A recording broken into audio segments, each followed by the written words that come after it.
Já junto do mestre Pastinha, falei assim, mestre, senhor, desculpe, eu sou danadinho, sou do grupo Senzala lá no Rio, eu não sabia que não podia jogar descalço.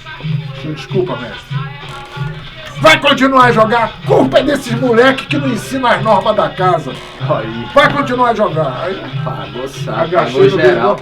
Aí joguei mais um tempo com o mestre João Grande. Mestre Pacaludo tá mandando aí um axé que tá ouvindo na rádio. Aí, que massa. Vai entrar, né, Milton? Aí depois Vamos entrar. eu fiquei sem graça porque eu tava acompanhado, aí depois eu passei a ir lá sem ninguém. Calçado. E aí participei até da entrevista dele pra Globo, sabe? Foi um negócio incrível. Deve ter esse registro aí, então, hein? Deve existir. Mas era só com Globo ele. Play, tem que procurar no aplicativo lá. Mas era só com ele. Era só com ele. É engraçado que eu sei até o nome do cara. Maurício Capovilla, gente. É o nome do cara que fez o jornalista, que era um grande cineasta, viu? Vai contar essas histórias no ar, mestre? Foi engraçado que ele falou assim, ó. Mestre, o que é capoeira pro senhor? Aí o mestre ficou assim, ó. Cego, apoiado assim na janela, aquela coisa da janela, sabe? Parapeito. Aí fez assim, aí ele olhou e fez assim. Ah, legal. Pode falar, pô. Bota fé. Vira assim, ó. Aí o cara falou assim, ó. Quando ele falou assim, se ele visse, eu dizia que era porque ele viu.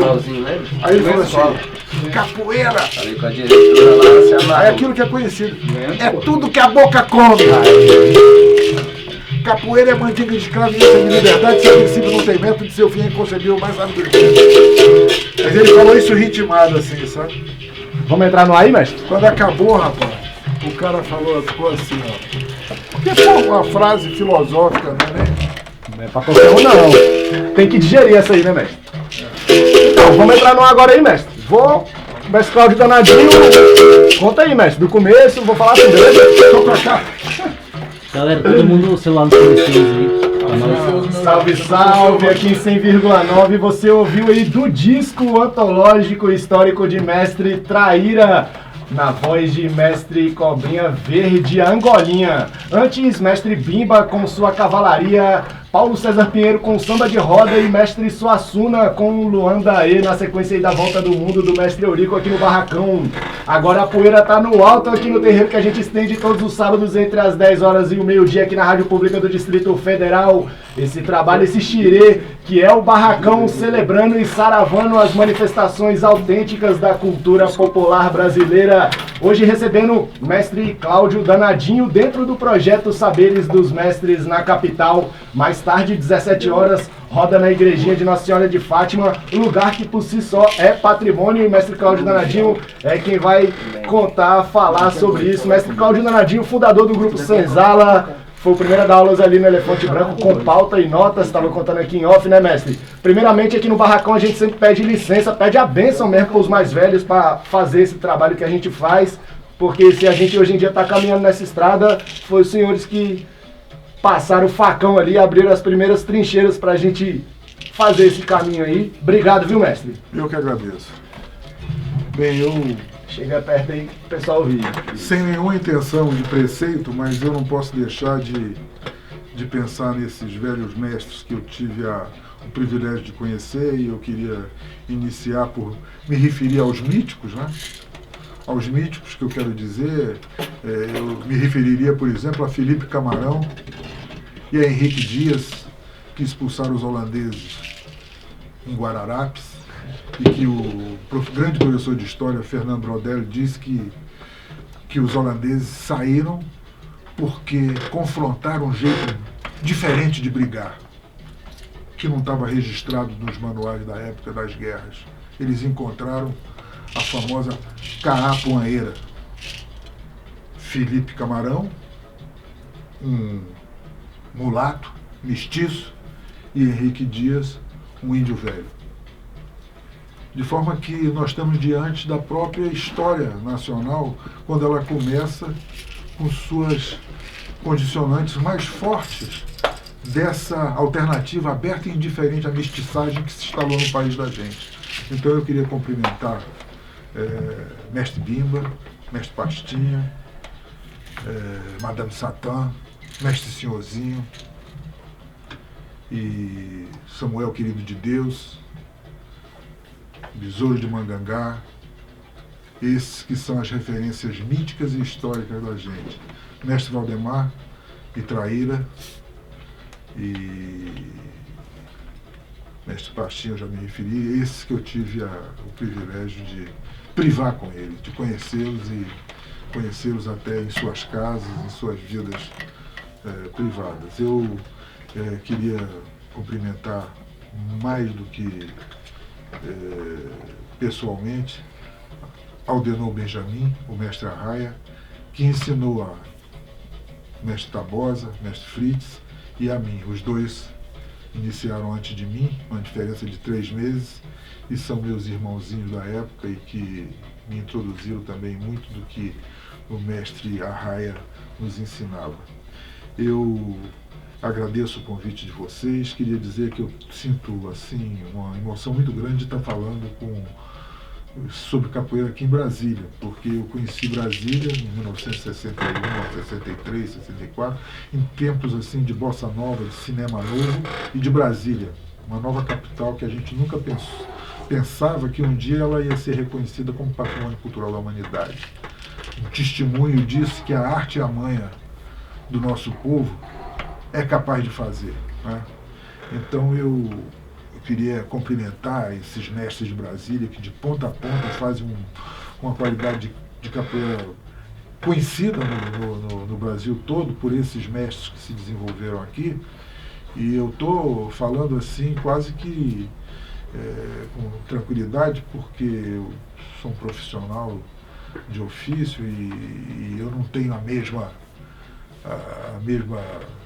condicionante constante, mas eu tenho muitos amigos, eu sou querido pelos meus amigos, eu gostaria de cumprimentar os camaradas capoeira lá da Ceilândia, do fundo da distância da Ceilândia, de Taguatinga, os brabos de lá, o pessoal de Sobradinho, o pessoal de Planaltina, o pessoal de toda a extensão da capital, das cidades mais distantes, já no estado de Goiás, e dizer que capoeira tem uma coisa interessante. Quanto mais a gente puder ver os diferentes, mais a gente pode desenvolver o sistema da gente com essa condição de uma linguagem disposta a qualquer circunstância. Porque hoje em dia a capoeira está no mundo. Parece até brincadeira, mas os velhos já cantavam, "E a volta do mundo", e ela deu, né? Então, tendo dado a volta do mundo, a gente tem que se preparar para esses novos tempos. Eu queria deixar aqui uma mensagem de fraternidade com todos os capoeiras de Brasília, para que a gente passe a se frequentar, passe a superar aquelas situações do passado e a gente comece a jogar um com o outro, fazer esperteza um com o outro, deixar o outro na parada de diploma sem ter para onde ir, mas numa boa, com um sorriso na cara. Porque o lance da capoeira é que todas essas coisas que são demais atrapalham, né? O salto, como é que se diz? A manobra, essa coisa demais fora do jogo não tem sentido. A porrada também, no meio do jogo, às vezes atrapalha o sujeito fazer um jogo de 5, 10 minutos, que era o jogo que no Birimbau de Ouro, nos certames lá do Rio, era de 5 minutos no mínimo, né? Então esses jogos de 5 minutos, de 10 minutos, com as charangas que a gente tem agora, com a boa música, é que faz a gente atingir um êxtase, uma satisfação, que é diferente do reflexo condicionado. Afinal de contas, nós fazemos uma coisa sofisticada. Tem 2 grandes filósofos, Buber e Heidegger, que se referem ao Das Wissen, que é alemão, quer dizer território do entre. Antigamente eu achava difícil e as explicações eram grandes. O que é a capoeira? Me perguntou um sueco que os filhos dele tinham feito já judô, futebol e não sei o quê, e iam para casa sem falar nada, aí de repente os meninos conversaram, não paravam de falar de capoeira a vida inteira, sem parar. A mulher dele passou a fazer capoeira, ele estava fazendo capoeira também, ele queria saber se era religião, se era esporte, se era uma dança, o que era. Eu falei assim, é jogo, dança e luta, pô. Porque isso é interessante, é jogo, dança e luta, é quase como você dizer assim, é a necessidade de sobreviver, é a necessidade de brincar, é a necessidade estetizar, né? É mais ou menos como eu sou de arquitetura, então em arquitetura a gente fala racionalidade, funcionalidade e estética. É jogo, luta e dança, pô, é isso, pô. Então isso aí são as disciplinas que são do território do Entre, é o Dazuischen, são sofisticadas. Então nós estamos de posse de uma arte que é de extrema sofisticação.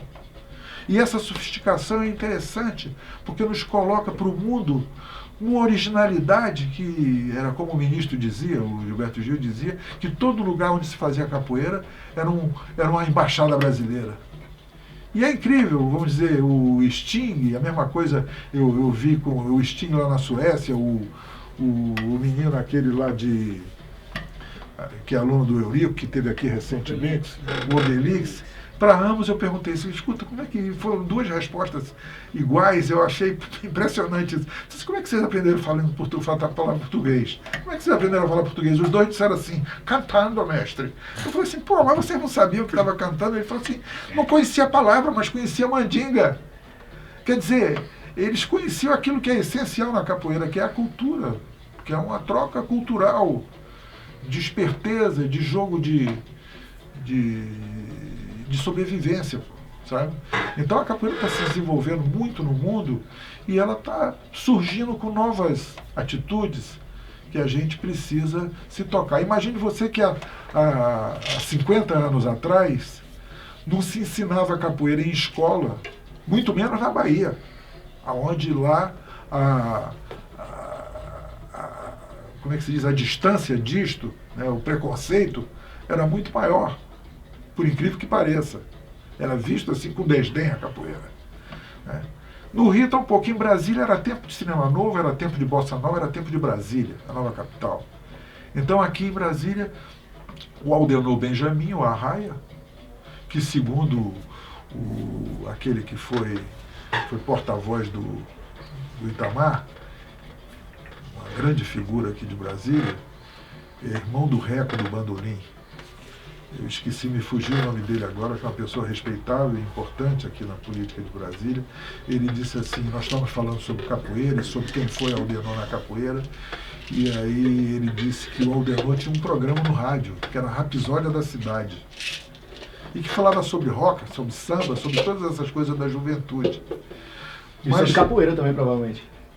E ele não falava sobre capoeira, ele separava as coisas.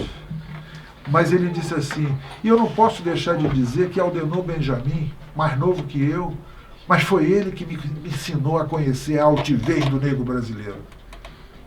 Quando ele falou isso, eu fiquei assim, possuído, arrepiado. Na igrejinha, numa missa que a gente rezou pro mestre. Entendeu? De forma que esse apelo que eu faço ao pessoal de Brasília, de norte a sul, de leste a oeste, para se unir, para começar. Quem trocou tiro, hoje tem que trocar pernada de boa, sabe? E aqui surgiu muita coisa interessante. Foi o primeiro lugar onde jogou capoeira rapaz e moça junto. Em 65, no Elefante Branco, sabe? O mestre Arraia foi embora, o Fritz e o Hélio Tabosa trabalhavam. Eu fiquei sozinho, puxei uma porta de vidro, treinava na frente, de repente foi aparecendo gente. Aí o Orlando Carello, que era chefe do centro acadêmico do CIEM e tinha aprendido capoeira com Itamar Miranda, do Grupo Senzala, meu amigo, eu conheci aqui, ele vinha visitar o irmão dele aqui, antes do Grupo Senzala existir, isso tudo, a gente se conheceu. E aí, então, ele me chamou para dar aula lá também. E lá também era rapaz e moça. E foi uma moça lá que disse assim, eu disse a ela, Liliana Menezes, eu disse a ela o seguinte, olha, tá bom, o que você quer fazer? Vamos criar um horário para a moça, você imagina. Aí ela falou assim, não, então eu não quero. Eu disse, não, então tudo bem. Ela era muito bonita, eu disse, tudo bem, vamos fazer junto. E aí começou isso que hoje em dia é incompreensível na capoeira. Hoje é gozado contar isso que eu estou lhe contando. Sim. Porque hoje em dia é incompreensível. Não faz sentido, né? Não faz sentido, mas qual é? Não era natural, não existia isso. Como não existia capoeira de escola. Não existia capoeira de rapaz e moça. Isso se deu aqui em Brasília, né? Então, é interessante, na minha idade, eu tenho 70 anos, eu olhar para trás e ver que essas coisas se desenvolveram assim, que naquela época a gente não tinha pretensão nenhuma, sabe? E hoje a gente está discutindo sobre isso, É fascinante. E eu acho que os bambas de Brasília, aqui em Brasília tem destaques nacionais que são pessoas impressionantes. Como o Peixinho, que aprendeu comigo lá no Rio, o Marcelo, meu irmãozinho, de garoto, nós nos conhecemos quando a gente tinha 10 para 11 anos. A gente procurava capoeira e eu aprendi primeiro, então por isso que eu pude ensinar para ele. Sabe? Como o Adilson tinha um manual de capoeira do Burla Max, se não me engano, e aí ele morava na 409, passava pela 209 e ensinava, entre outras pessoas, o mercadante. Aloysio, que era apelido dele era Quarentinha, porque ele torcia pelo Botafogo e era louco pelo Quarentinha. Sabe? O Aloysio e o Oswaldo, general hoje, e o Aloysio, deputado, né? Eles treinavam. Embaixo do bloco, na 209. E o Adilson passava e ficava prestando atenção. Um dia eu toquei ele, como é que é? Chega aí. Aí ele falou assim, não, eu já treino e tal. E aí ele fez uma ginga muito interessante, parecia um bolero, sabe, que ele fazia porque tinha os passos marcados e tal. Aí ele começou a treinar comigo, sabe? Ele foi treinar no Elefante, e logo se desenvolveu. Tinha um outro camaradinho lá, que era o Rubinho da Moema, um capoeirista que se tornou excelente e tal, mas, enfim, foi para a vida, né? Então, por exemplo, tem um camarada que saiu daqui de Brasília, aprendendo conosco aqui, e foi parar no Amazonas. E lá não tinha capoeira. Então ele é o sujeito que começou a capoeira no Amazonas, que hoje é uma coisa gigantesca. Eu fui lá para uma homenagem a ele, o esquisito que me chamou, e eu fiquei dentro do carro e eu falava, você, quando era jovem, você começou a fazer capoeira assim, assim, assim. Aí, de repente, ele se tocou e falou assim, é o meu mestre. Começou a chorar, foi um negócio assim. E lá tinha índio que não falava português, pô. Que fazia capoeira e não falava português. Em Manaus, pô. Sabe? Então, essas coisas da vida são formidáveis. Hoje eu vejo pessoas que são pessoas históricas e que eu tive... Por exemplo, eu conheci a última geração do Mestre Bimba, sabe?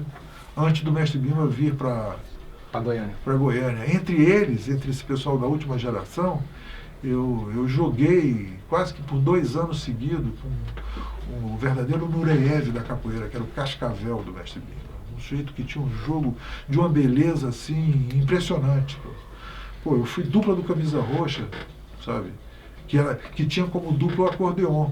Mas o acordeon, que é um grande administrador e um grande artista, filho de uma grande pianista, foi trabalhar como administrador e deixou o Olodum. E aí o Camisa Roxa foi ao Grupo Senzala lá no Rio, e num dia que a gente jogou muito, no final, ele disse que gostaria de me convidar para participar do Grupo Olodum, que depois se tornou Olodumare.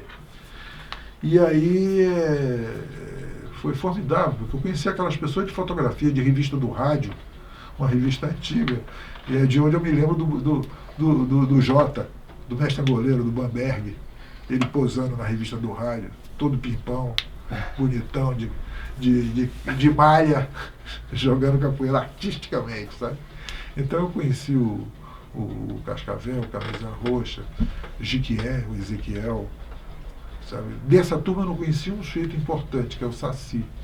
Mas enfim, era a última geração de bambas do Mestre Bimba. Conheci Piloto, conheci Cabeludo, que eram pessoas raras que jogavam capoeira, que já estavam distantes da academia, mas jogavam um dos espaços do Mestre Bimba, que era a Amaralina de manhã, onde o mestre recebia os amigos dele do Recôncavo, da Baía de Todos os Santos. Que era no domingo que o senhor estava falando aí. Domingo de manhã. Esse era o espaço mais digno do Mestre Bimba, onde a capoeira era mais sóbria, e você sentia que era a capoeira do Mestre Bimba, a regional de Salvador, daquela região dele ali.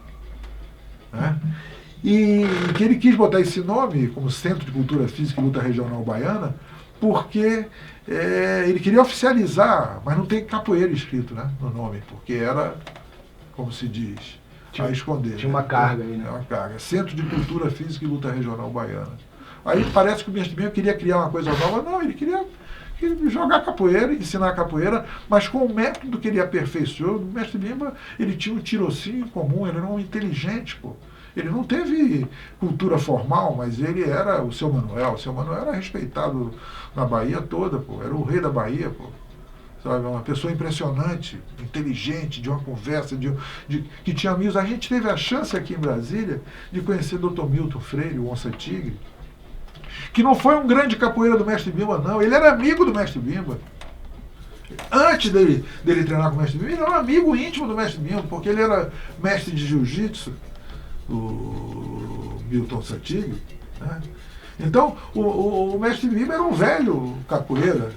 A gente não pode nem dizer que era Angola, porque quando você pega Valdemar e Traíra, que eram mais novos e conheciam o mestre Bimba, reverenciavam o mestre Bimba, para esses, por exemplo, para Valdemar e Traíra não havia uma diferença, só que o mestre Bimba se instalou com o jeito dele, teve a iniciativa dele, digamos assim, né? Então, essa percepção desse mundo imenso de capoeira é interessante, porque todas essas se completam. A capoeira é uma coisa sofisticada e complexa. Por exemplo, uma capoeira, o que é africano efetivamente, e que não é pouca coisa, é o berimbau. Esse berimbau trouxe a condição da roda, essa representação do universo, que as pessoas ficam de frente iguais e conversam na sua maneira, essa linguagem de corpo fantástica, sabe? Que é a força do tempo. Você não é possuído. Eu não gosto do termo que o doutor Decânio se referia, que era o transe capoeirano. Eu acho que a gente atinge um êxtase.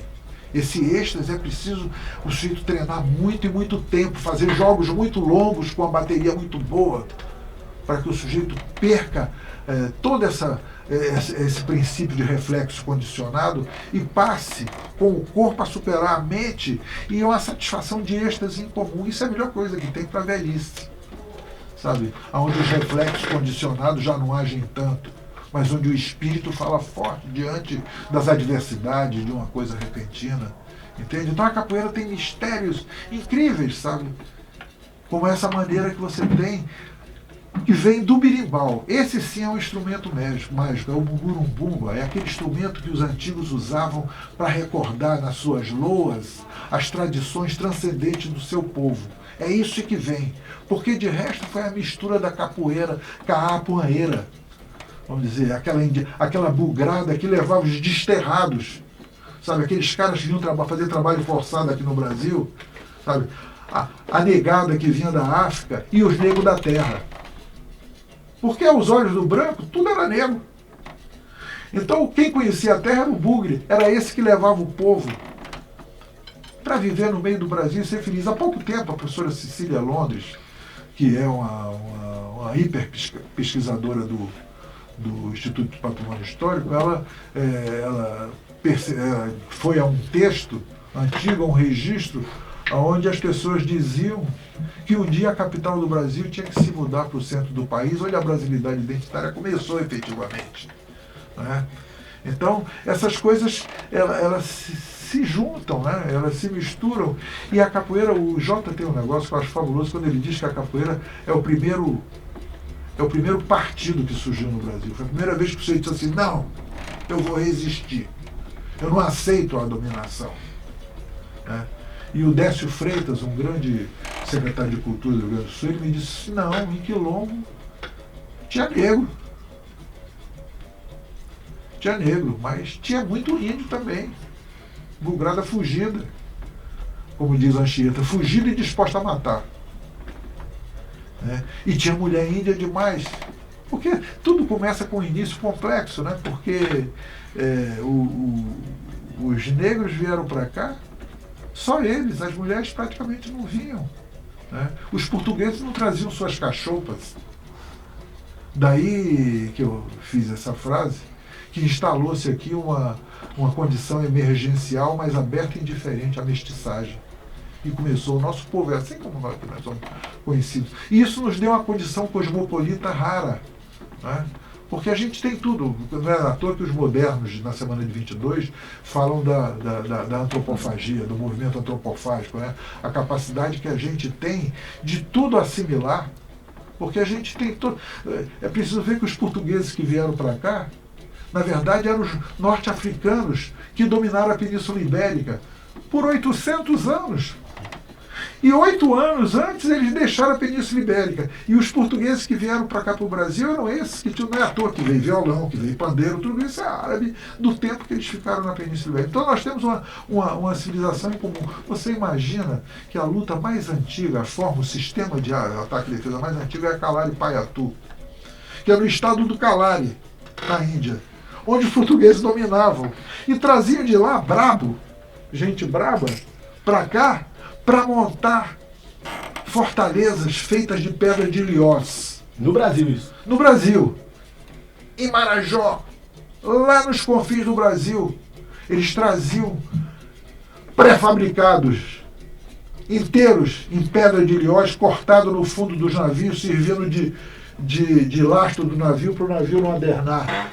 Lógico que se eles traziam essas construções pré-fabricadas para fazerem fortalezas ao norte, ao sul, a leste do Brasil, eles traziam os brabos que vinham para cá para cumprir trabalho forçado.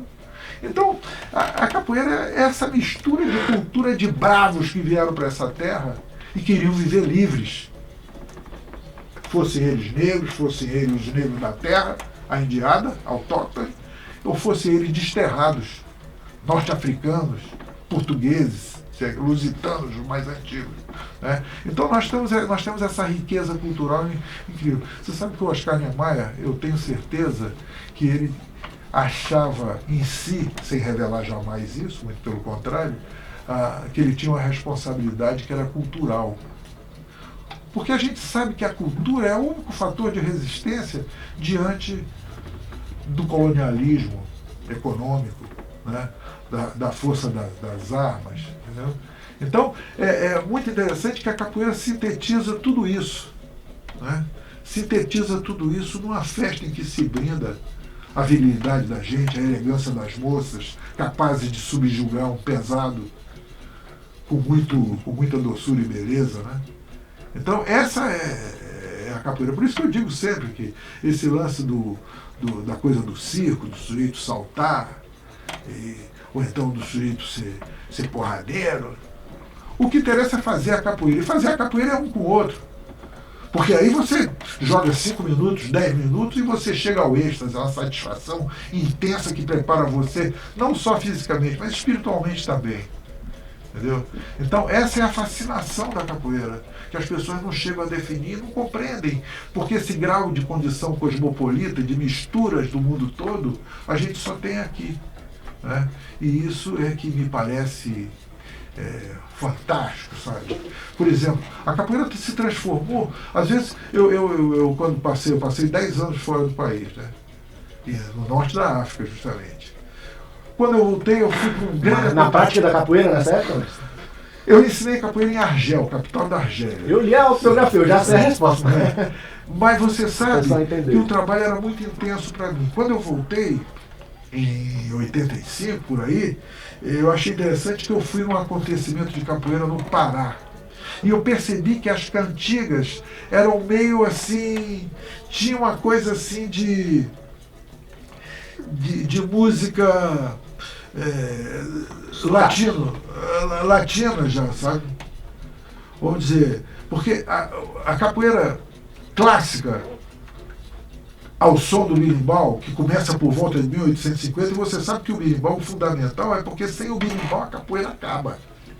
Foi assim que acabou a capoeira de Senhorzinho. Porque o treino da capoeira de Senhorzinho se chamava a sombra. É a mesma coisa que o esquenta-banho do mestre Bimba. Que o pessoal Angola, que passou a se chamar assim depois de 36 por aí, que se chama Angola, o pessoal não faz muito esse esquenta-banho. E tem sentido, porque são métodos, a única diferença são os métodos. Entendeu? O mestre Bimba fazia o esquenta-banho, né? E o pessoal do Senhorzinho só fazia isso, só fazia sombra. O senhor chegou a pegar treino lá no mestre Senhorzinho? Eu treinei com um capoeiro de Senhorzinho, que era o Bira, que era aluno do Neider, que era aluno do Senhorzinho direto. E era com base de ginga mesmo?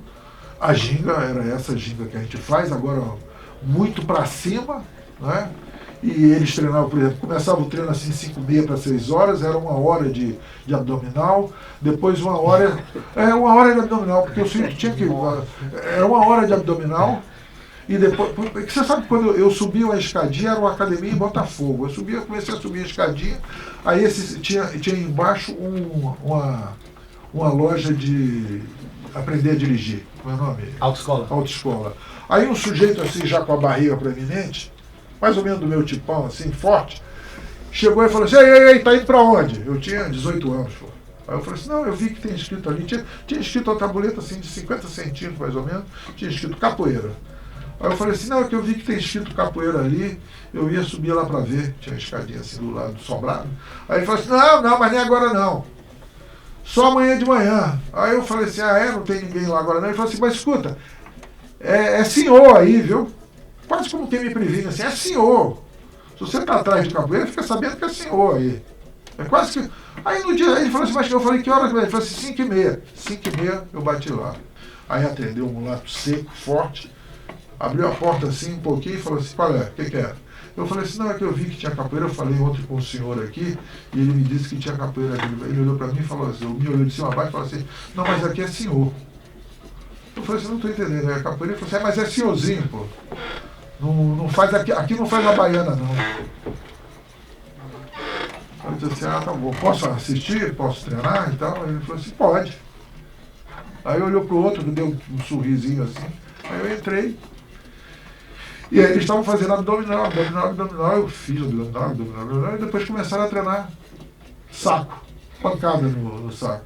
Aí foi mais 1 hora de pancada no saco.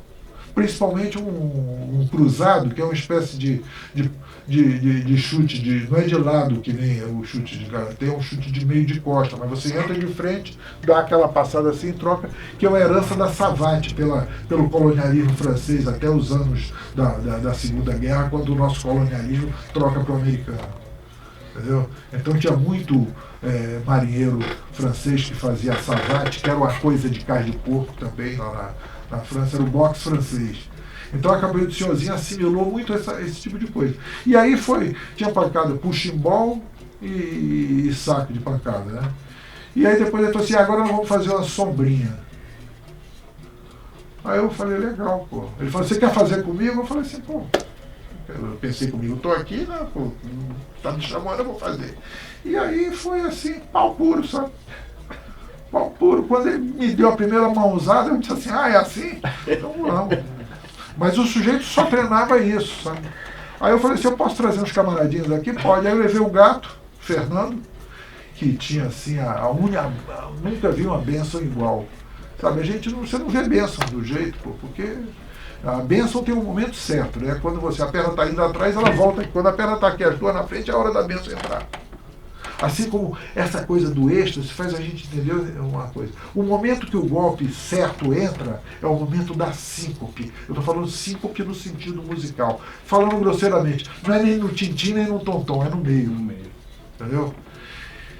Aí eu levei o Rafael e o gato lá e fomos lá e todo mundo saiu na porrada com ele. Sabe? Engraçado que aí o pessoal não foi mais. Eu fiquei treinando com ele 2 meses.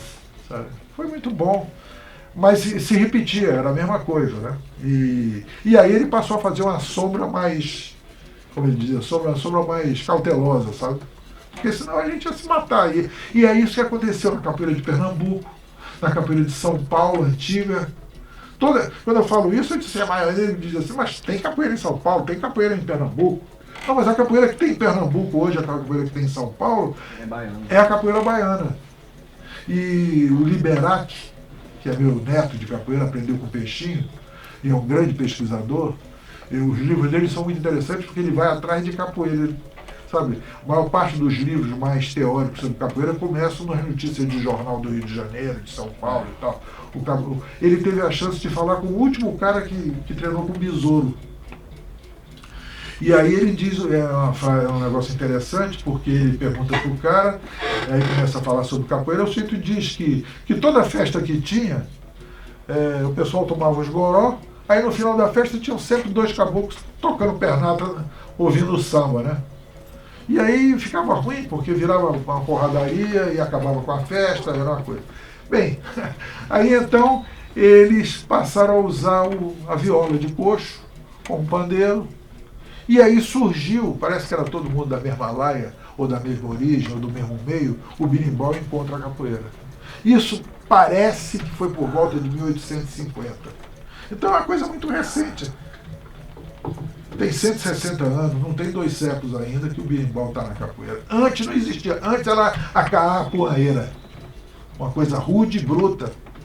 Produto de uma coisa que vai se aperfeiçoando no mar. Eu tenho muita mania de dizer o seguinte: você quer ver como é que começa a capoeira? Olha aquele filme Apocalipto, do Mel Gibson. Que você vê. Lá no México. Tudo falado, inclusive na língua maia, Maia seca, e você vê umas perseguições dos índios no meio da mataria, que você pode imaginar como é que começa, pela necessidade de estar livre, como é que começa a capoeira. Né? Então, o que veio da África e que é fundamental? É o berimbau. E foi ele que trouxe essa condição da gente restaurar uma visão mítica do universo. Né? Todo mundo em roda, numa roupa branca, que é uma atitude de paz e tal. Porque senão você não faz a capoeira. E tem um pouco de espiritual também na roupa branca, né, mestre? Você sabe que o espiritual sempre é confundido um pouco com religiosidade, né? E tem um livro muito importante da doutora Ruth Landers, que dizem que foi namorada do Nelson Carneiro, o grande pesquisador, Edson Carneiro. E se chama A Cidade das Mulheres. Então ela fala muito sobre Samuel Querido de Deus, ela descreve o jogo da capoeira do Samuel Querido de Deus, e lá pelas tantas, ela diz que a capoeira é uma coisa da rua e o candomblé era uma coisa da porta para dentro, quer dizer, o sagrado e o sacrílego. Capoeira era uma coisa de rua, né? Mas eram os caras que estavam ali protegendo o candomblé também, né? Contra a polícia que invadia os candomblés e tal, né? Mas então, eu estava falando inclusive sobre a questão da musicalidade, né? A musicalidade da capoeira, quando começa, ela tem uma coisa do aboio, né? Do aboio. E eu vejo por vezes capoeiras que... É engraçado que eu fui numa capoeira que o pessoal era um espaço meio comprido, ficava o pessoal assim do lado aqui, quando começava a cantar os dois, um com os outros assim do lado de lá, e fazia assim, quase que se ameaçando a turma de cá com a turma de cá. E era um tipo de cantiga que já ia bem pro rap, sabe? Enquanto que pode ser que as coisas mudem, mas acontece que no aboio tem um sentimento de amargura ou de ir à forra, sabe? Por exemplo, quando você vê o maior registro que existe disso, eu tenho o costume de dizer que tem 2 registros que os capoeiras têm que escutar o tempo todo. É o dito Valdemar e Traíra, que na verdade é cantado por mestre Cobrinha Verde. Que a gente ouviu uma faixa aqui antes de conversar. Esse disco é sagrado. E o outro é o mestre Bimba. Que curiosamente, os dois, nós estamos conversando, tem 7 ritmos. Né? E quando você pega o São Bento Grande do mestre Bimba, na roda do Valdemar e do Traíra, já estava lá no alto, era o chamado Jogo de Dentro, que é quase o mesmo toque do São Bento Grande. Entendeu? E você vê que no disco do Traíra ele não fala em São Bento de Angola. Tem a Angolinha, a Angola e a Angola dobrada, que é muito parecida com a que o mestre Bimba gostava, e que o pessoal lá no domingo de manhã começava a jogar e o jogo saía do chão, ia subindo e durava um tempão, não tinha compra. Era uma conversa longa que 2 camaradas estavam tendo um com o outro, fazendo a capoeira. Isso é fazer a capoeira. Fazer a capoeira não é partir para dentro do outro, arrebentar, porque aí acaba a capoeira, pô. Não dá tempo para os 2 aperfeiçoarem essa mandinga, esse jeito de seduzir o outro para enganar. Né? Então, o aboio é diferente. E eu tava em casa, oiaiá, sem pensar, sem imaginar. Quando bateram na porta, oh, meu bem, Salomão mandou chamar para ajudar a vencer uma batalha liberal. Eu que nunca fui de luta, oh, meu bem, você tá vendo? Botei a arma na mão para ajudar a vencer a guerra com o Paraguai. Tem história porque o nego garantiu para os caras que, olha, vocês vão, além de ficar livres, vocês vão ganhar melhor depois de voltar do Paraguai. Né? Então, tem esse jeito do aboio. E eu tava em casa, e aí sempre, né? É uma coisa. Assim, quando você vê o próprio iê alongado também, né? Eu não sou palha de cana, meu bem, para morrer assim queimado. No céu entra quem merece, ou meu bem, na terra vale quem tem camará. Né? Então a gente tem que recuperar esses dois discos, o disco do Mestre Bimba e o disco do Mestre Cobrinha Verde, são duas coisas que devem ser tombadas, sabe? Porque ali está o segredo da capoeira, nesses dois discos. São referenciais, assim, né? Fundamentais, Fundamentais. sabe? Eu já fui para o Rio de Janeiro e voltei de carro escutando os dois o tempo todo, sem parar e vencendo a estrada. Porque é uma maneira de você estar ativo para tudo. Todos os sentidos ficam ligados. Sabe? Essas questões são as questões... Lógico que nós somos suspeitos para falar, somos todos capoeira. Né? Então a gente tem essa paixão, mas eu conheci a coisa do judô, do karatê, da maneira como as pessoas se... Mas eu estou conversando muito, se vocês quiserem. Não, tá ótimo, mestre. Você que ligou o rádio aí agora há pouco, tá ouvindo o mestre Cláudio Danadinho, uma lenda viva da capoeiragem aqui em Brasília. Como ele mesmo falou aqui, suas histórias aí ali embaixo dos blocos da 209 Sul. Tem a história também da própria fundação do Grupo Senzala, né, mestre? Quando esse encontro de amigos se torna mesmo um grupo, como é que foi essa história aí? Rapaz, você sabe que o Grupo Senzala... O senhor falou do Berimbau de Ouro, né? É muito interessante porque ia acontecer o Berimbau de Ouro e, na verdade, tem uma pessoa fundamental que era o Rafael Flores. Quem promoveu o Berimbau de Ouro? De onde surgiu essa história do Berimbau de Tinha um Ouro? sujeito chamado Antônio Nóbrega e tinha lá no Rio de Janeiro a Feira da Providência. A Feira da Providência tinha uma ligação com o Dom Helder Câmara e servia para juntar recursos, meios e condições de ajudar a pobreza invencível desse país. Bom, mas tem que ter cuidado para a gente não mudar de assunto. Sim, sim. Então, nessa Feira da Providência, esse Antônio Nóbrega, o Manuel Nóbrega, foi uma pessoa que teve essa iniciativa de organizar. A pessoa parece que já era assim um diletante da capoeira, alguém que era apaixonado pela capoeira sem fazer capoeira. Sim.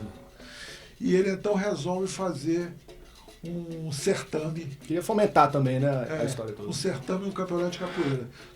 Foi a primeira vez que nós conhecemos outros capoeiras do Rio de Janeiro, porque nós do Grupo Senzala expressávamos, tanto aqui em Brasília quanto no Rio, a chegada da classe média na capoeira. Com tudo que houve de bom e de ruim nisto. Sim. Os erros e os acertos que nós fizemos. Mas aí então, eu tinha um amigo que era campeão carioca de judô, ele falou assim, eu treinava no aterro do Flamengo, eu dei aula para o Peixinho e para outro, para o Murilo, irmão dele, o Marcelo Peixinho, mestre Peixinho, que, enfim, ele começou a aprender comigo no aterro do Flamengo, embaixo de uma pontezinha, a gente se reunia lá todo santo dia, nas férias, porque eu morava aqui em Brasília, todas as férias e todos os feriados eu ia para lá. Sim. Meus avós moravam lá e eu comecei a ensinar capoeira. Nós procurávamos demais capoeira. Inclusive subimos o morro do Morro Azul lá no Rio, conhecemos um esperto lá que dizia que fazia capoeira, mas era um cara de pernada. Um cara esperto das pernadas, mas ele era um maluco lá. Mas essa capoeira... E aí então o que aconteceu foi o seguinte, eu conheci o Itamar daqui, e o Itamar disse assim, conheci uns garotões que eu conheci lá na apresentação ele tinha conhecido o pessoal do Rafael, o Rafael e o Fernando, que virou o Gato, tinha conhecido no show do Olodum, no Rio. Isso em final de 63, começo de 64, coisa assim. E aí ele falou assim, conheci uma garotada, uma rapaziada legal, vamos lá e tal. Mas aí um outro amigo meu me falou, um camarada de judô me falou, tem um pessoal amigo meu lá em Laranjeira, na cobertura de um prédio, que eles treinam capoeira lá. Eu falei assim, legal, vou lá. Aí eu fui lá junto com a namorada e com o Peixinho, que era Marcelo, estava aprendendo comigo. Aí quando eu cheguei lá foi interessante, porque eu passei na casa do Rafael antes, o sujeito baiano, assim, muito cortês e gentil, ele e o Paulo. Paulo foi o que ensinou para o Gato. Eles tinham treinado 2 meses no Mestre Bimba, cada um, sabe? E aí começaram a treinar lá na cobertura do prédio deles. Aí eu conheci, e nesse dia que eu conheci, no mesmo dia, eu troquei umas pancadas com o Gato, que ele só sabia jogar assim, e o grande estilista era o Preguiça, que tinha saído do Olodum e tinha ficado no Rio. Baiano também. Vandenkolk Oliveira, mestre Preguiça. grande estilista desse grupo do Cascavel, esse povo. E aí ele ficou e foi ele que começou praticamente a dar o estilo do Grupo Senzala, que o Paulo e o Rafael já tinham treinado, e eles tinham um irmão chamado Gilberto, que tinha treinado o Mestre Pastinha. Então a gente se reunia e treinava. E aí, nesse negócio de se reunir e treinar, veio a perspectiva do birimbau de ouro. E lá que se começou a usar calça de abadá amarrado com a corda. E aí, para o birimbau de ouro, a gente resolveu usar a corda vermelha, que só tinha entre nós os nossos bambas, que éramos nós. E a gente não conhecia os outros grupos. E quando chegou lá, tinha assim uns 11 grupos inscritos, e só grupos baianos. Tinha o mestre Arthur Emídio, sabe? Tinha um pessoal... Ele já dava aula no Rio nessa época? Dava aula, mas ele estava no júri, o Arthur Emídio. O mestre Arthur Emídio. E tinham vários grupos do Rio de Janeiro, mas era gente assim com 30, 40 anos, 20 anos. Bem mais vividos, né? Nós tínhamos 16, 17, 18 anos. Mas a gente fazia o método do Mestre Bimba, que na verdade eu gosto de dizer que era o método da academia, da Rua das Laranjeiras.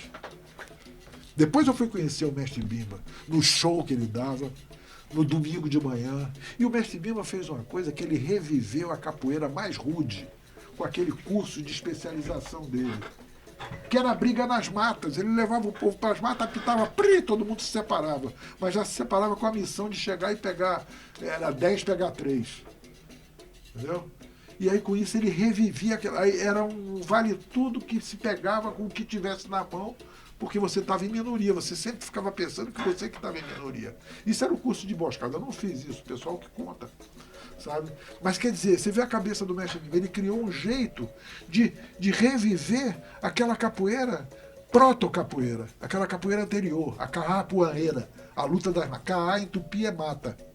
E poeira, segundo tem como o Bamberg diz, capoeirang, caang, poeira. Então tem uma disputa no meio aí.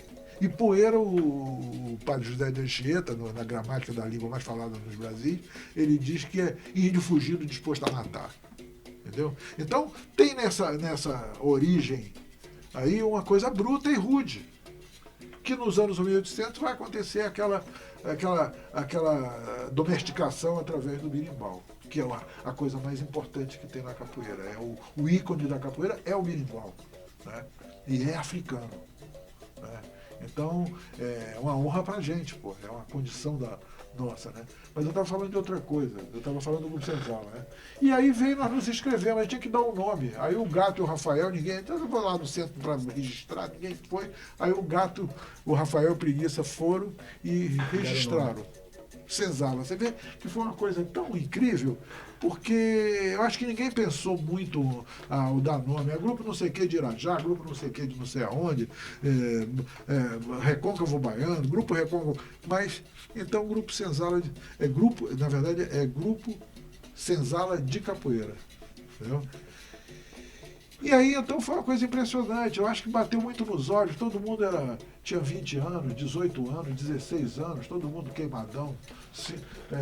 A calça só, muda a cintura para cima e descalço, a calça que era até a metade da canela na época. Então foi uma coisa. Aí veio o segundo birimbau e veio o terceiro. Era que nem Taça Jules Rimet. Taça Jules Rimet, você só ficava com ela definitivamente. Até o próximo ali, né? Até o próximo. Mas aí nós ganhamos os 3 seguidos e acabou. E isso deu uma confusão na cabeça da baianidade já autóctone. Porra, os baianos não sabem que negócio é esse. Pô. Como é que surge esse negócio de capoeira no Rio de Janeiro? E agora, só que, aí que tá, no Grupo de Senzala tinha o Rafael e o Paulo, que eram baianos. Mas eram os mais cariocas dos baianos, sabe? E aí, no primeiro birimbau de ouro, eu disse assim pro Hélio, vamos lá, vamos junto lá, rapaz. Hélio Tabosa, mestre Tabosa. Meu irmãozinho. Meu irmãozinho e o cara que é a referência de Brasília. Mega atleta, sempre foi, eu sei que tem uma personalidade inusitada, incomum, de um raro caráter. É o Tabosa. Ele é o mestre de Brasília, sabe? Eu me emociono a falar dele porque ele é uma pessoa impressionante, sabe? Muito bom e de uma família espetacular. Bem, Aí ele falou assim, vamos, não sei o que e tal, e o Hélio chegou lá, já se fez os primeiros jogos, porque só viu o Hélio jogando e ficou todo mundo feliz da vida, porque o Hélio, você sabe que o Hélio tinha até um apelido inicialmente, porque ele girava e tal, aí o Aldenor Benjamin passou a chamá-lo de Mestre Carrapeta. Ele não gostou do Mestre Carrapeta, não, porque ele era o Tabosa e a família dele era uma família assim, muito. O pai do Hélio era uma pessoa que a personalidade do pai do Hélio está nele. Sabe, era um senhor, um militar de humanista importante, sabe, uma pessoa que conversava com a gente e transmitia assim, satisfação rigorosamente honesta, sabe, um sujeito incomum. Mas aí então o Hélio, eu falei assim, Hélio, eu queria que você fizesse um jogo. Foi a primeira vez que o Marcelo Peixinho ia jogar no Grupo Senzala. Aí eu falei assim, eu queria que você fizesse um jogo com ele. E aí o Hélio fez um jogo com um arco de berimbau que o Peixinho o atacava e o Hélio saía de todo jeito, sabe? E foi um jogo aplaudidíssimo, um espetáculo, um esquete incrível, né? E aí, acho que no segundo berimbau de ouro, o Fritz foi também, Fritz negão, bonito, foi uma figura e tinha um jogo assim, mandingueiro, impressionante. E o Adilson, eu levei o Adilson também. E o Grupo Senzala tinha essas pessoas aqui de Brasília integradas. E aqui em Brasília, o pessoal dizia assim, aqui em Brasília, aqui ganhamos o berimbau de ouro. Era a gente. Entendeu? Então o Grupo Senzala teve essa... vamos dizer, Brasília estava no Grupo Senzala na época, porque Brasília não eram nós. Não tinha essa capoeira fantástica que existe hoje, de origens variadas, inclusive, como tem hoje. Entende? Então, o Grupo Senzala pega, se desenvolve inicialmente com esse aspecto diversificado de uma capoeira que começa por pessoas que aprenderam com o mestre Arraia, que era discípulo de Pastinha. O mestre Arraia era discípulo de Pastinha. E tinha extrema admiração pelo acordeon. Assistia os treinos do acordeon, embora os amigos deles eram Gildo Alfinete e Robertinho Satanás, eram os caras que saíram pela... Aliás, o Robertinho agora ele é evangélico, eu não gosto mais desse segundo nome que o pastor deu, é de Robertinho Satanás. E eles eram amigos, que andavam juntos e tal, mas o acordeon era da admiração do mestre Arraia. Eu gostava das sequências, treinava as sequências com a gente. E depois nós tivemos uma grande influência do Dr. Milton Freire também junto, né? E aí a gente passou a curtir o método do mestre Bimba, da Rua das Laranjeiras, como eu digo. Sequências, balão cinturado, que não se faz mais, é importante. Isso em Brasília já. Isso em Brasília. Brasília e no Rio. Bom, a gente viveu... Era um paralelo, né? Sabe, esse negócio de visitar os outros, quem começou com isso foi o Hélio que chamou o Peixinho, o Tabosa que chamou o Peixinho para vir dar curso aqui. E aí o Tabosa começou a dar curso lá. Isso em 1978, por aí, sabe? Mestre, você que está ligando o rádio aí, está em 100,9 na Rádio Cultura FM, ouvindo o Barracão hoje com o mestre Cláudio Danadinho, nessa gravação aqui dentro do projeto Saberes dos Mestres da Capital, gravação que vai para o IFAM, medida de salvaguarda da capoeira e do Instituto de Patrimônio Histórico e Artístico Nacional. Mestre Cláudio Danadinho, temos mais 5 minutos aí no ar. O senhor construiu toda uma história e um pensamento de profunda reflexão sobre a capoeira, que só uma vivência de muitos anos realmente pode permitir, né, e favorecer a isso. Gostaria que o senhor fizesse as suas considerações conclusivas aí, não considerações finais, mas pudesse trazer o ouvinte aí, porque a gente, nesse final agora, o senhor falou da Senzala no Rio de Janeiro, que era o pessoal de Brasília também, né, essa história das visitas, essa sua vivência de capoeira em Brasília, a partir do Elefante Branco ali, até a sua partida para a Argélia, não é isso, mestre, que o senhor estava falando? E isso foi uma constante, com aulas em locais, uma turma, ficou alguém dessa época aí, dos seus alunos? O senhor citou alguns grandes nomes aí que estão até hoje aí na capoeira de Brasília. Queria que o senhor falasse um pouquinho sobre esse contexto aí brasiliense da sua capoeira, mestre. Esse rapaz que foi lá para Manaus, ele se fez chamar de Mestre Gato também. Mestre Gato. O terceiro Mestre Gato, que não é nem o gato branco, como dizem do Senzala, nem o velho Mestre Gato, e que Deus o tenha. Agora tem o filho dele, que é o pessoal chama de mestre Gatinho, uma pessoa muito interessante, grande capoeira. Mas o Grupo Senzala foi interessante porque ele começa com esse estilo do grande estilista que foi o Preguiça, o mestre Preguiça, e de repente entrou essa variação com a gente de Brasília, com essa capoeira aberta para todo o estilo, e o que aconteceu interessante foi o seguinte, que finalmente o mestre do Grupo Senzala até o presente momento, que mais formou outros mestres, foi o Peixinho. E o Peixinho tem esse forte traço da capoeira da gente, da capoeira aberta para toda a capoeira. Como o Grupo Senzala teve também. Só que hoje o Grupo Senzala tem um tipo de jogo que é muito interessante, que o mestre Nenel, um dia, conversando até de madrugada, ele me disse uma coisa interessante. No tempo de vocês, isso eu vou fazer quase como um alerta. No tempo de vocês, a gente sabia todo mundo que era regional. Quem era regional você conhecia. E os outros todos, ele fez assim com as mãos como quem está se livrando. Os outros todos era tudo Angola. Aos olhos daqueles que faziam o regional, todo mundo era Angola. Hoje em dia a coisa se inverteu. Todo mundo que é Angola, os outros todos são regional. Sabe qual é? E é engraçado que isso não é bem assim. Na verdade, a capoeira, hoje dita contemporânea, né, salvo os Angola, que passaram a cultivar um tradicionalismo, eu não estou dizendo uma tradição, estou dizendo um tradicionalismo, porque eu acho que toda forma de radicalização termina virando um ismo. Né? Então, eu adoro ouvir hoje como chama, uma charanga de Angola. Sabe como é uma batucada de Angola? Para mim, o maior cantador de capoeira hoje é um Angola. É o mestre Ananias. É esse que conserva a tradição do aboio. Agora, o lance é o seguinte, a gente tem que ver que a gente não está treinando, não é todo mundo regional, todo mundo da contemporânea. A contemporaneidade não tem método. O método é imitar a genialidade do mestre. Voltou a ser uma oitiva, aquilo que se chamava de oitiva antigamente, que é mais ou menos como uma mímese, imitar o outro, as manobras, o que está na moda. E o mestre Bimba tinha um método fundamental, sem contar os diferentes espaços. Mas vamos pegar só a Rua das Laranjeiras. Mas se você pegar os toques do mestre, assim como os toques de Cobrinha Verde, cada tipo de jogo é uma tática e uma estratégia diferente. Sabe? É uma tática e uma estratégia diferente, pô. Vamos dizer, o jogo de Iuna é um jogo para Nureyev, é um jogo de bailarino sofisticado, pô.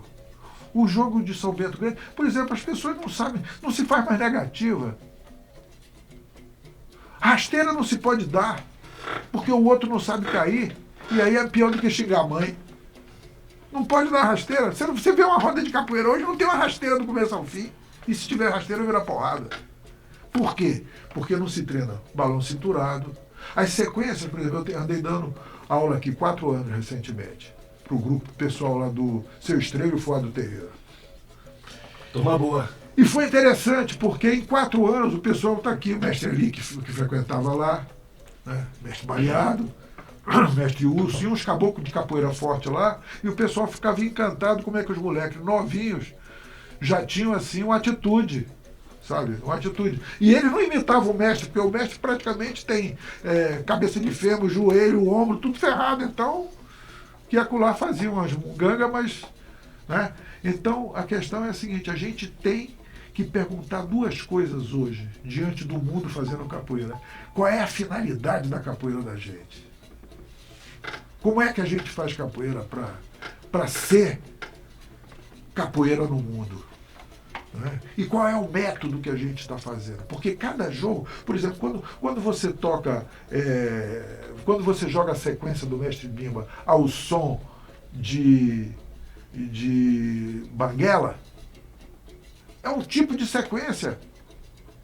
Quando você joga Iuna, é outro tipo de sequência. Engraçado que hoje, né, bate Iuna, aí o camarada começa a jogar e dá uns 2 balões. Não, aquele negócio é no meio do jogo. E era assim, esses meninos lá do Seu Estrela faziam isso. Entendeu? Mestre, 12:01 agora, estamos ao vivo aqui na Rádio Cultura, precisamos ir finalizando a história toda. Vou deixar essas duas perguntas aí, essas três perguntas do seu vez no Eu ar. queria só uma coisa, Fica à vontade. chamar os camaradinhas de Brasília, pessoal lá do Mestre Cobra, pessoal do Mestre Cal, pessoal do Mestre Ananias em Brasília, pessoal da Mestra Elma, para ir fazer uma rodinha de confraternização, uma roda da paz, do lado da igrejinha, hoje de tarde às 5 horas. 5 horas da tarde. 5 horas da tarde. 307/308 Sul. Os bambas de Brasília, de Taguatinga, de Ceilândia, de Sobradinho, Planaltina, lá do... Como é que é aquele que tem parecido com o nome da bandeira do Japão, que tem os raios de sol saindo assim, que é onde o pessoal do Mestre Cobra treina? É lá no... Mas tem o Sol Nascente, Sol Mestre Romeu. Nascente, Sim. pessoal do Céu Nascente, Mestre Romeu, chamar o povo para vir lá me dar essa satisfação, porque com um caboclo com 70 anos, vai estar lá o Mestre Tabosa, o Mestre Angoleiro, a gente já merece a satisfação da rapaziada e dos bravos mestres do Brasília, que são a satisfação e a honra pra gente. É isso aí. Vamos encerrar então. Eu agradeço a sua companhia, a sua sintonia aqui em 100,9. Eu sou o Daniel Miojo, vou me despedindo aqui. Volto segunda-feira ao vivo aqui na Rádio Pública às 8 horas com o Bom Dia Cultura. Quem quiser encontrar Mestre Cláudio Danadinho, o convite está feito, 17 horas, lá na igrejinha. O pessoal tá com os bimbaus armados, envergados aqui, pandeiro na mão. Vamos finalizar então com uma cantoria de capoeira aqui para encerrar o barracão, beleza? Obrigado, viu, Mestre Cláudio Danadinho? Valeu! Obrigado. É com vocês aí.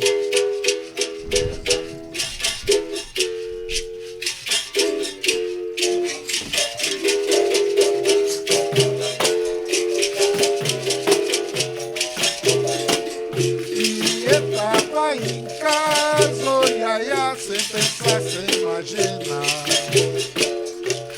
E estava em casa, olha, sem pensar, sem imaginar.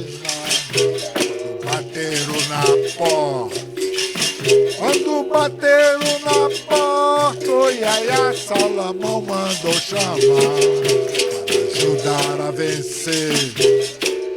Para ajudar a vencer, olha, uma batalha liberal. Eu que nunca fui de luto, meu bem, botei a arma na mão. Era tempo de brigar, era hora de lutar. Quando chegar a Fortaleza, oh, meu bem, mandinga eu vou levar. Entre o Rio de Janeiro, meu bem, Pernambuco e Ceará. Eu não sou palha de cano, meu bem, pra morrer assim queimado. No céu entra quem merece, oh meu bem, na terra vale quem tem. Camarada, água de beber, água de beber, camarada. Ai, é hora, camarada. E volta do mundo, volta do mundo, camarada.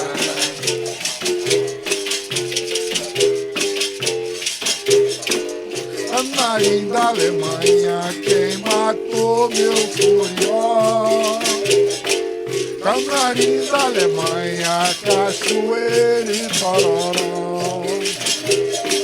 Canarim da Alemanha, quem matou meu furió? O segredo da lua, quem faz é o clarão do sol.